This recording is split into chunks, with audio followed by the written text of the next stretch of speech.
Top quality और consistent performance के लिए सिर्फ सिल्वर पंप। संचारबंदीमुळे नागपुरातील महाल, हंसापुरी या सगळ्या परिसरामध्ये जिथे जिथे दुकानं बंद आहेत तिथे जवळपास 2-3 दिवसात 250 कोटींच्या व्यापाराचं नुकसान झालेलं आहे। सराफा असोसिएशनचे महाराष्ट्राचे आणि नागपूरचे अध्यक्ष राजेश रोकडे सर आपल्यासोबत आहे। राजेश भाऊ, काय सांगणार, किती नुकसान झालं?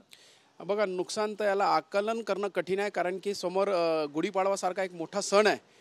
फक्त इतकं वाटेल की जीव वाचलेला आहे आणि सोमवारची जी घटना होती त्या घटनेनंतर लवकरच याला कंट्रोल झाल्या, त्याच्यामुळे आम्हाला एक दिलासा आहे।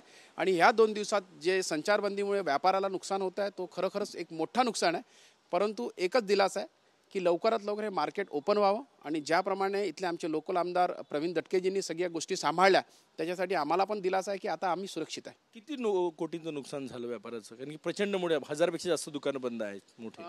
1000 नाही, फक्त मी ज्वेलरी इंडस्ट्रीज पकडलं तर 3000 दुकानं या नागपूर डिस्ट्रिक्टमध्ये आहे। ओव्हरऑल जर बघितलं पूर्ण मार्केट बंद आहे तर 250 कोटीचा हा खूप छोटा आकडा झालेला आहे। याच्याहून मोठा आकडा असेल असं मला अपेक्षित आहे। सगळ्या लोकांना म्हणजे व्यापार, छोटे जे व्यापारी आहेत त्यांचा प्रचंड नुकसान होत आहे। सरकारकडे काय तुम्ही मागणी करणार? बघा, छोटे व्यापारी प्लस असे पण लोक आहेत जे व्यापाऱ्यांच्या भरोश्यावर असतात, कारण की फक्त व्यापारी ठीक आहे त्याच्याकडे एक महिनाभर 15 दिवसाची तयारी असतं, परंतु असे पण व्यापारी असतात जे रोज कमवतात आणि रोज खातात। तर त्यांच्यासाठी लवकरात लवकर ही संचारबंदी दूर व्हावी आणि लवकरात लवकर व्यापार उघडावा अशी मी मागणी करेल। कुठल्या व्यापाराचं नुकसान झालं असं तुम्हाला वाटतं? बघा, सगळ्याच स्टेट आहे। आता तुम्हाला मी सांगितलं गुढीपाडवासारखा एक मोठा सण 30 तारखेला आहे, म्हणजे 30 तारखेचा गुढीपाडवासारखा इतका मोठा सीझन समोर आहे, लग्न सराई समोर आहे आणि याच्यासोबतच एक अक्षय तृतीयाची पण तयारी सुरू आहे। तर व्यापारी पूर्णपणे सुसज्ज होतं आणि त्यांना बिलकुल अपेक्षित नव्हतं। कपडा व्यापार असो, किराणा असो, सोन्याचे, बरोबर, कपडा मार्केट असो, किराणा असो किंवा वेडिंगसाठी जे जे आता आहे ते सगळ्या गोष्टी असेल।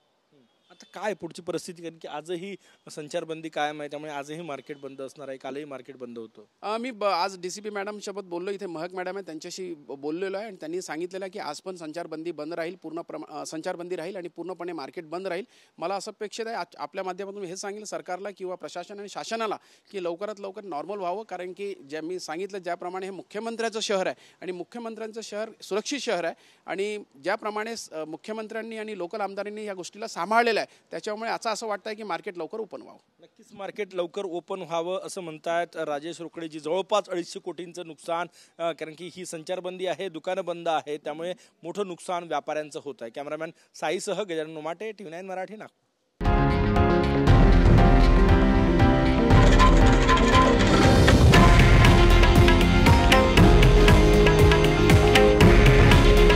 हे आहे देशातील नंबर 1 न्यूज नेटवर्क आणि आपण पाहत आहात TV9 मराठी।